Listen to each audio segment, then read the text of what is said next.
झूठ बोलो, बार बार झूठ बोलो, जो भी बोल सकते हैं सब झूठ बोलो, जहां भी बोल सकते हैं झूठ बोलो, जितनी बार बोल सकते हैं झूठ बोलो, किसी भी विषय पर बोलो तो सिर्फ और सिर्फ झूठ बोलो।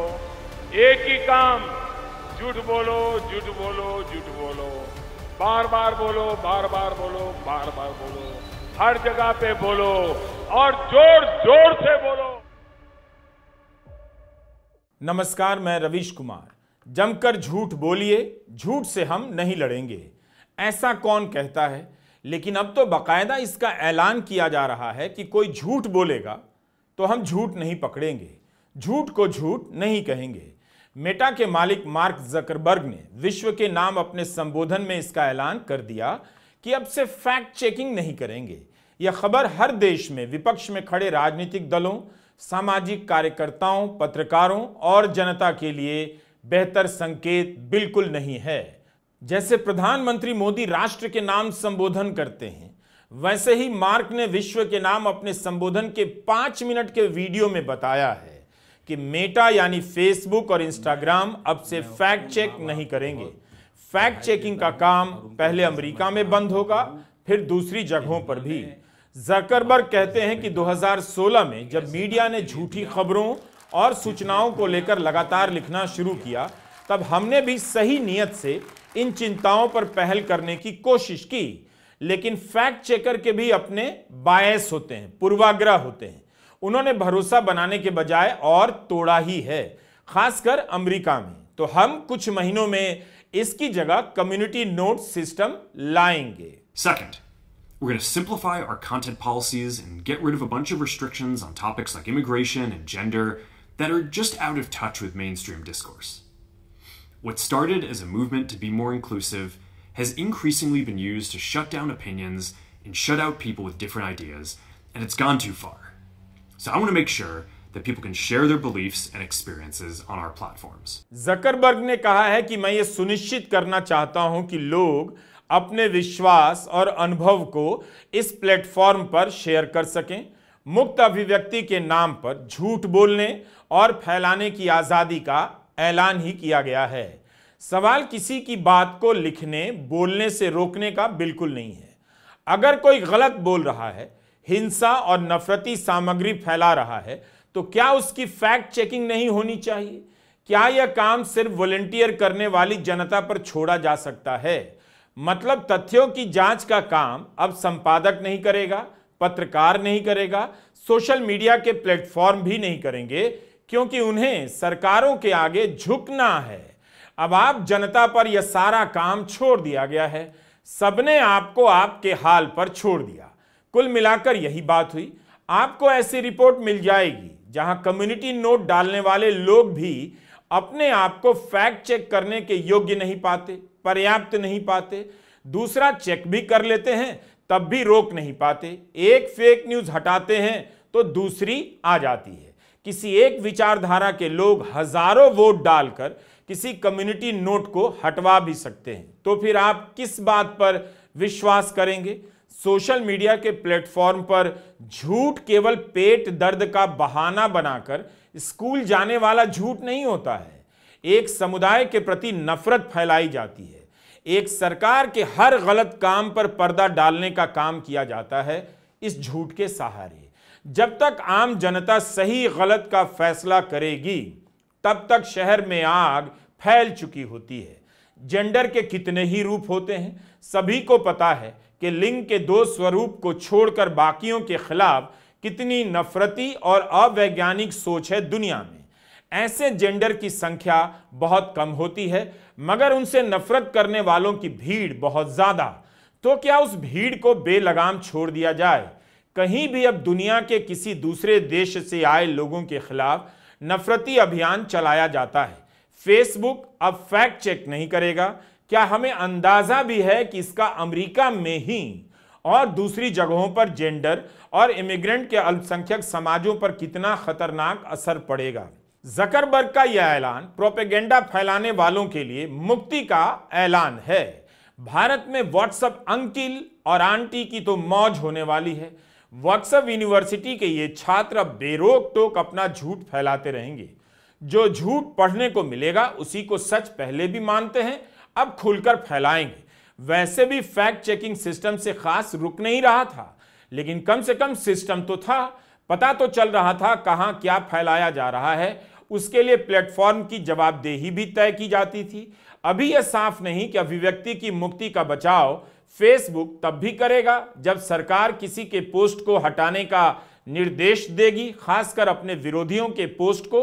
राजनीतिक दलों के पास अपना बहुत मजबूत तंत्र होता है, काफी मजबूत। अगर उसे मीडिया नहीं चेक करेगा, प्लेटफॉर्म नहीं चेक करेंगे, तो फिर उनका झूठ ही सच हो जाएगा।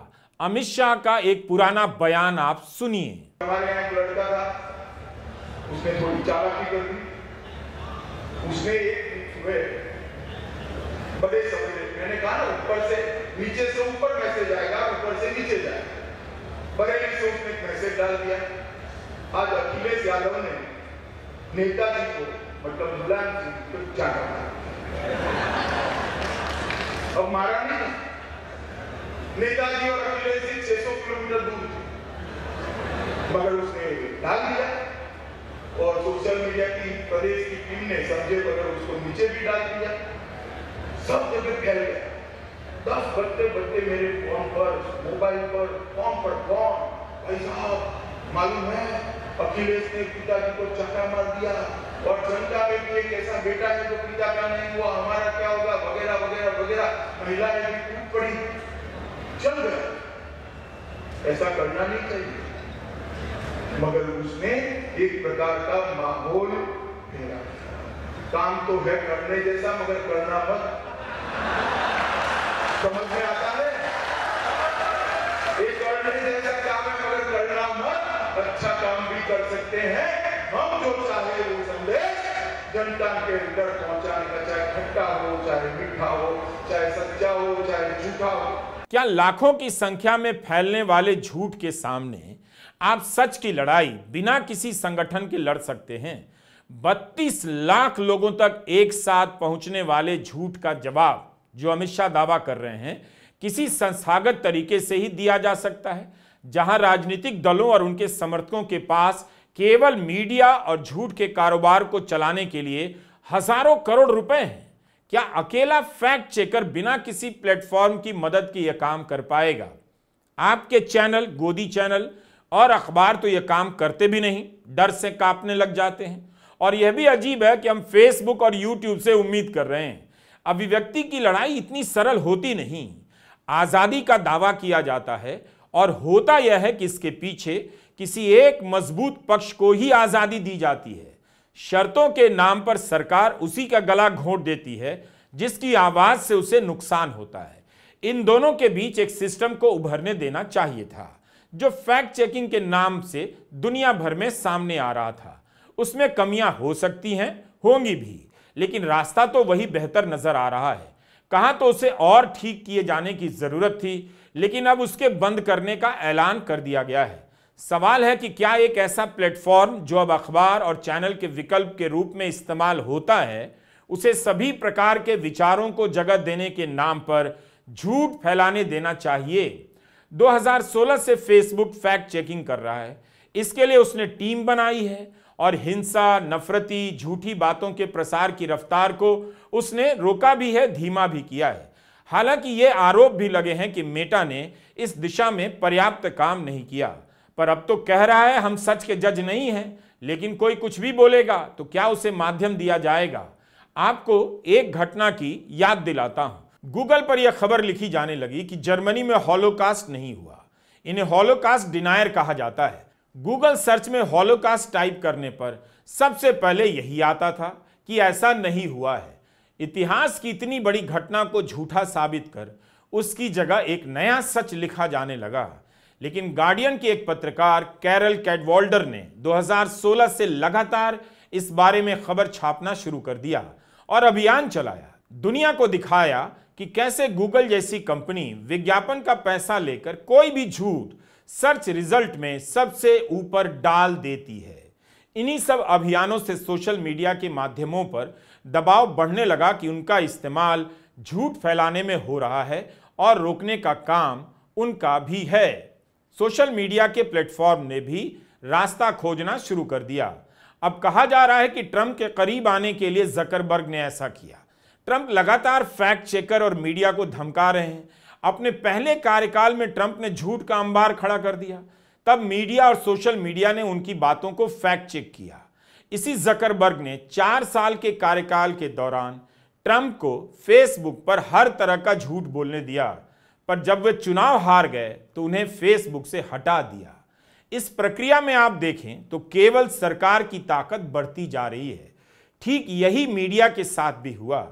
पहले उसने कहा वो जनता के पक्ष में है, फिर उसने कहा जनता ने जिसे चुना है अब उसके पक्ष में है। अब जकरबर्ग कह रहे हैं कि वे ट्रंप के साथ मिलकर काम करेंगे। बता रहे हैं दूसरी सरकारों में जो सेंसरशिप है उसके खिलाफ ट्रंप से मिलकर लड़ने का काम करेंगे। अपने भाषण में उन्होंने भारत का नाम तो नहीं लिया, जाने कैसे छूट गया, लेकिन यूरोप, चीन, लैटिन अमेरिका का नाम लेते हैं। जरा जरा से सरकारी नोटिस के आगे फेसबुक झुक जाता है। तमाम देशों में आरोप लगे हैं कि विपक्ष के नेताओं और कंटेंट को रोका गया। एक विचारधारा को ज्यादा फैलने के लिए तकनीकी सहायता दी गई। जिस जकरबर्ग पर सेंसरशिप को लेकर सवाल उठ रहे थे, अब वही कह रहे हैं ट्रंप के साथ मिलकर दुनिया भर की सरकारों के सेंसरशिप के खिलाफ लड़ेंगे। प्रेस की आजादी का दावा तो वैसे बाइडेन जी ने भी किया था जब राष्ट्रपति बने थे कि दुनिया भर में प्रेस की आजादी का काम करेंगे, लेकिन उन्होंने ऐसा कुछ भी नहीं किया। G20 के लिए दिल्ली आए तो अपने साथ अमेरिका से पत्रकारों को लाए। प्रधानमंत्री मोदी के साथ मुलाकात की जगह पर उन्हें नहीं ले जा सके और इशारों में कमेंट कर निकल गए। बल्कि बाइडेन के समय भी मीडिया पर आरोप लगा कि मीडिया ने बाइडेन की भक्ति बहुत ज्यादा की और उनकी सरकार की कमियों को उजागर नहीं किया, दूसरी तरफ की आवाजों को दबाया। इस तरह से बाइडेन के समय उस मीडिया की साख पूरी तरह खत्म हो गई जो ट्रंप के पहले कार्यकाल में तथ्यों की जांच कर पत्रकारिता को मुखर कर रहा था। जकरबर्ग ने फैक्ट चेकिंग बंद करने का ऐलान नहीं किया है, बल्कि ट्रंप के आगे और ज्यादा झुकने का ऐलान किया है। बहुत चतुराई से जकरबर्ग ट्रंप के चुनाव को राजनीतिक नहीं बल्कि अमेरिकी इतिहास का एक बड़ा सांस्कृतिक क्षण बताते हैं। Finally, we're going to work with President Trump to push back on governments around the world that are going after American companies and pushing to censor more. The US has the strongest constitutional protections for free expression in the world. Europe has an ever-increasing number of laws institutionalizing censorship and making it difficult to build anything innovative there. Latin American countries have secret courts that can order companies to quietly take things down. China has censored our apps from even working in the country. The only way that we can push back on this global trend is with the support of the US government. And that's why it's been so difficult over the past 4 years when even the US government has pushed for censorship. अभिव्यक्ति की आजादी की लड़ाई केवल Facebook, Twitter और YouTube से नहीं है। असली लड़ाई तो हर देश की सरकार से है। यह लड़ाई वैसे भी जकरबर्ग की नहीं थी कि वे आपकी अभिव्यक्ति की रक्षा करेंगे, लेकिन शुरुआती दौर में सोशल मीडिया ने सपना भी तो यही दिखाया था। अब वही इस सपने को कुचलने में शामिल है, बल्कि उनके साथ साथ सरकारों ने भी मिलकर सोशल मीडिया के प्लेटफॉर्म को कुचल दिया। पहले मीडिया ने कहा फला नेता के पास अपार जन समर्थन है, वही चुनाव जीतता जा रहा है तो हम उसकी बात कर रहे हैं, लेकिन बात यही नहीं थी। बात थी कि मीडिया का काम क्या है, उस नेता के दावों की पड़ताल करना, गलत कामों का पीछा करना, झूठ को पकड़ना। लेकिन मीडिया ने जनता के नाम पर अपना काम बंद कर दिया, सरकार की पीठ पर जाकर बैठ गई। किसी के पास जन समर्थन कितना भी बड़ा क्यों ना हो, अगर इसी के नाम पर हर झूठ को सच मान लिया जाए तब तो पूरी मानवता, लोकतंत्र संकट में पड़ जाएंगे। अब देखिए ट्रंप ने कहना शुरू कर दिया है ग्रीनलैंड और पनामा कनाल को अमेरिका का हिस्सा बना देंगे। डेनमार्क और पनामा ने कह दिया उनकी जमीन अमेरिका के लिए बिकाऊ नहीं है। एक दिन उन्होंने कह दिया मैक्सिको का नाम बदलकर गल्फ ऑफ अमेरिका रखेंगे, तो जवाब में मैक्सिको की राष्ट्रपति ने भी कह दिया ऐतिहासिक दस्तावेजों की माने तो उत्तरी अमेरिका का नाम मैक्सिकन अमेरिका रख दिया जाना चाहिए। फैक्ट चेक इसलिए भी जरूरी है, वरना ट्रंप के समर्थक भी इस झूठ को सच मानने लग जाएंगे।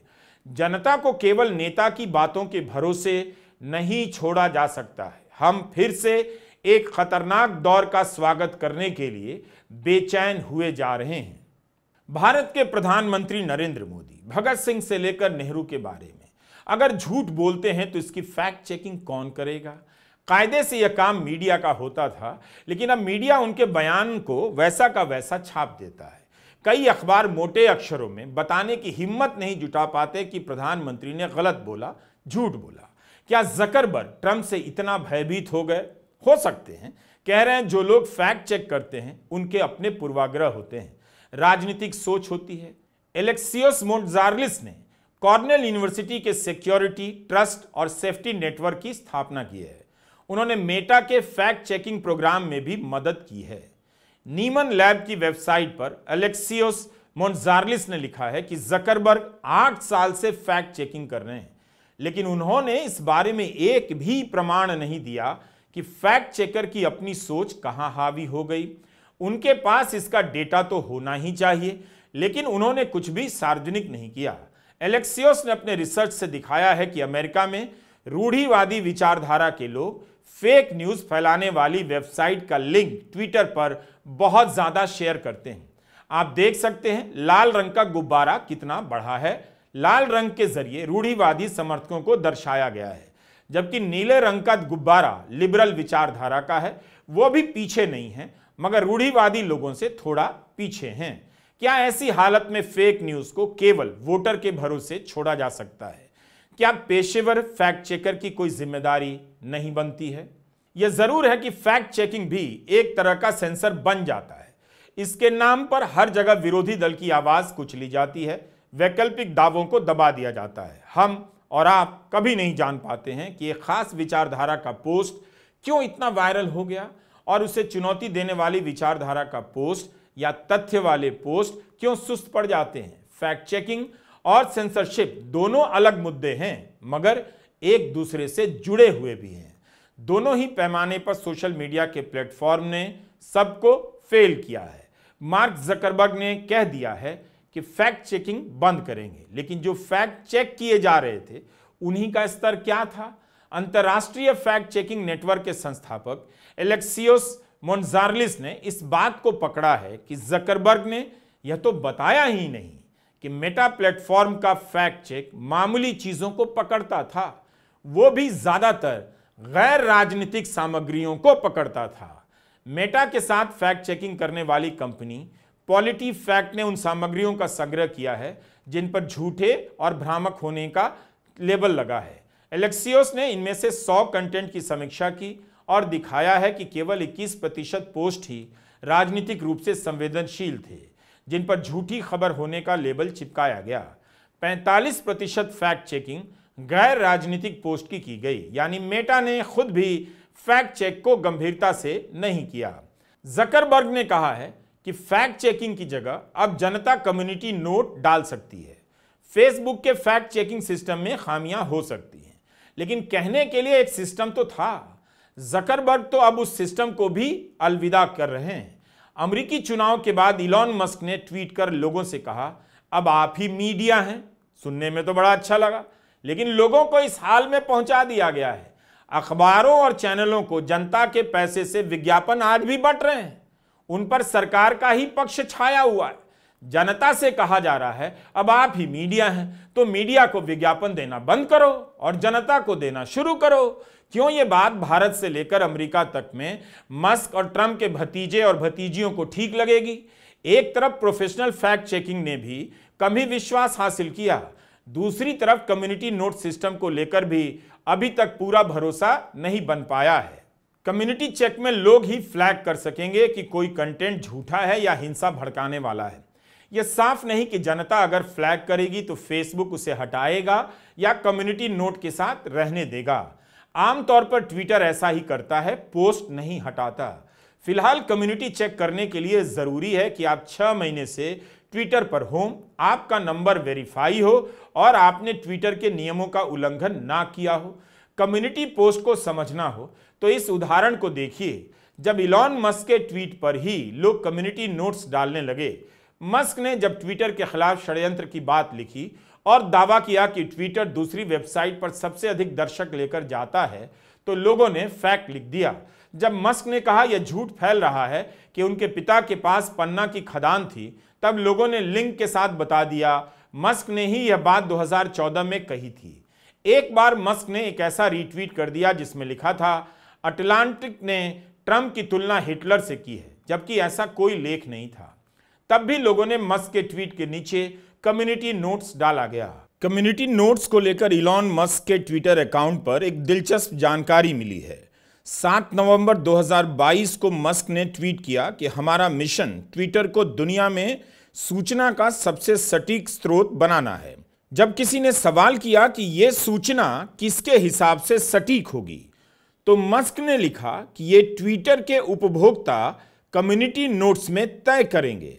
कम्युनिटी नोट्स का पुराना नाम बर्ड वॉच था। उनके इस ट्वीट पर लोगों ने कम्युनिटी नोट्स में लिखना शुरू कर दिया कि बर्ड वॉच का उद्देश्य सिर्फ ट्वीट्स का संदर्भ स्थापित करना है, ना कि फैक्ट चेक करना या सूचना का सोर्स बताना। यह बात हमें ध्यान में रखनी चाहिए। कम्युनिटी नोट को लेकर एक राय यह भी है कि सोशल मीडिया प्लेटफॉर्म के पास यह तय करने का पावर नहीं होता या नहीं होना चाहिए कि क्या सही है क्या गलत। उपभोक्ता ही तय करे कि सही क्या है, लेकिन झूठ को, गलत खबर को कहीं तो रोकना होगा। उसकी पहचान, उसकी समीक्षा हर आम आदमी नहीं कर सकता है। क्या दूसरे पक्ष को शामिल कर लेना ही झूठ का संपादन मान लिया जाए? क्या आप एक ऐसा अखबार पढ़ना चाहेंगे कि एक तरफ लिखा हो कि गोडसे ने गांधी की हत्या की और उसी के बगल में लिखा हो गोडसे ने गांधी की हत्या नहीं की? एक तरफ लिखा हो आज शहर में बारिश नहीं हुई और उसके बगल में लिखा हो आज शहर में जमकर बारिश हुई। दो में से एक ही तो बात सही हो सकती है, या तो बारिश हुई या नहीं हुई, तो एक ही खबर लिखी जाएगी जो सही होगी। इस तरह की बातों का सीधा दुष्परिणाम यह भी है कि आपकी सही बात को संख्या बल के साथ झूठा साबित किया जा सकता है। गौ हत्या नहीं होने पर भी भीड़ कह सकती है हत्या हुई है, जैसा कि हरियाणा के केस में हुआ। पुलिस तथ्य का पता लगाएगी या जो भीड़ कहेगी उसी पर फैसला सुना देगी, तब तो सारे हत्यारे जो पकड़े गए हैं बरी हो जाएंगे। तो कम्युनिटी वाली बात भी पूरी तरह भरोसा पैदा नहीं करती है। जब सोशल मीडिया के इन माध्यमों ने सूचना और अभिव्यक्ति के लोकतांत्रिक होने का दावा किया था, तब किसी को पता नहीं था कि एक दिन सरकार इनकी ही गर्दन पकड़ लेगी और बदले में सोशल मीडिया प्लेटफॉर्म आपकी गर्दन पकड़ लेंगे। इस तस्वीर में देखिए, सब एक दूसरे की गर्दन पकड़े हुए हैं ताकि कोई ज्यादा ना बोल दे और सच ना बोल दे। इसका फायदा केवल उसी को है जो सत्ता में बैठा है। उसी का झूठ अब सच बन जाएगा। सोशल मीडिया को खत्म करना अब सबके हित में है।